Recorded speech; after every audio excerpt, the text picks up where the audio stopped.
There's a moment that happens to almost everyone, usually around a college roommate or a new job or a breakup that forces you to spend a lot of time alone. You catch yourself doing something, a phrase, a laugh, a way of ending an argument, and you think, wait, that's not mine. You know exactly whose it is. A parent, an ex, a friend from years ago you don't even talk to anymore. And for a second, something uncomfortable opens up. If that phrase isn't yours, how much of the rest of you isn't yours either? Most people close that question fast, too fast. Here's the assumption almost everyone is operating on, quietly, without ever stating it. Somewhere underneath the influences, there's a real you, a core personality that existed first and got decorated, sometimes distorted, by parents, friends, culture, algorithms. The job of growing up in this view is peeling the decoration off until you find the original. It's a comforting story. It's also almost certainly backwards. Watch a child before they have language. They don't have opinions yet, or a sense of humor, or a temperament you could describe at a dinner party. What they have is an extraordinary, almost frightening capacity to copy. Facial expressions, tone of voice, the exact way a parent handles frustration. Developmental psychologists have a term for this, social modeling. And the striking part isn't that children do it, it's that they can't not do it. Copying isn't a phase they grow out of, it's the machinery personality gets built with.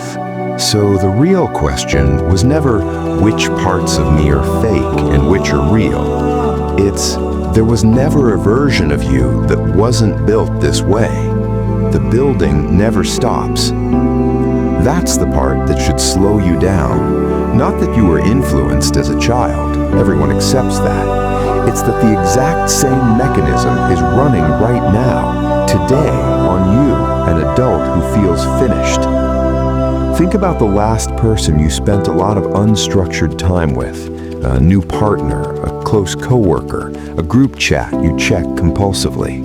Within weeks, without deciding to, you'll notice their sentence rhythm sneaking into yours, their taste in music showing up in your playlist half explained, their opinions arriving in your mouth as if you'd always held them.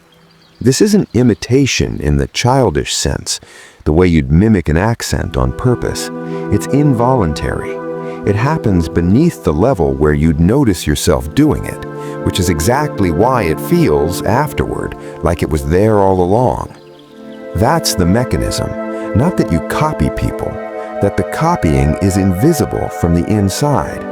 So every acquired trait gets filed under, this is just who I am, the moment it stops feeling new. Which raises an uncomfortable follow-up. If the process is invisible, how would you ever know which of your traits are load-bearing, actually structural to how you move through the world, and which ones are just scaffolding left over from someone you happen to be near for a few formative months? Most people never ask because the question feels destabilizing. If personality is inherited rather than discovered, it can feel like being told you're a copy, a composite, a performance with no author. That's the fear driving the find your true self industry, the idea that under enough layers there's an original you, untouched, waiting. But consider what that would actually require. Strip away everyone you've ever watched, every value you absorbed before you could evaluate it, every mannerism you caught like a cold from someone you loved. What's left isn't a pure self, it's an infant. Preference, taste, humor, moral instinct, none of it generates from nothing. It has to come from somewhere. The authentic self people go looking for underneath the influences doesn't exist as a separate thing from the influences. It is the particular combination of them, arranged in a way no one else has ever been arranged in. That's the reframe the whole investigation has been pointing toward. and it changes what the original question even means. It was never which parts of me are real, it's which parts of this construction are mine to keep on purpose, and which ones just happen to me. That distinction matters more than it sounds like it should, because not all borrowed traits behave the same way once they're installed. Some of them you'd choose again knowingly if you inspected them. A pair of stubbornness that turned into your work ethic, a friend's bluntness that became your honesty. Those are load-bearing. Remove them and something structural comes down with them. Others are just residue, a defensiveness you picked up from someone who hurt you, still running years after they're gone. A brand of humor you absorbed from a friend group you've since outgrown that doesn't land the way it used to, but you keep deploying it anyway because it's automatic. These aren't you in any meaningful sense.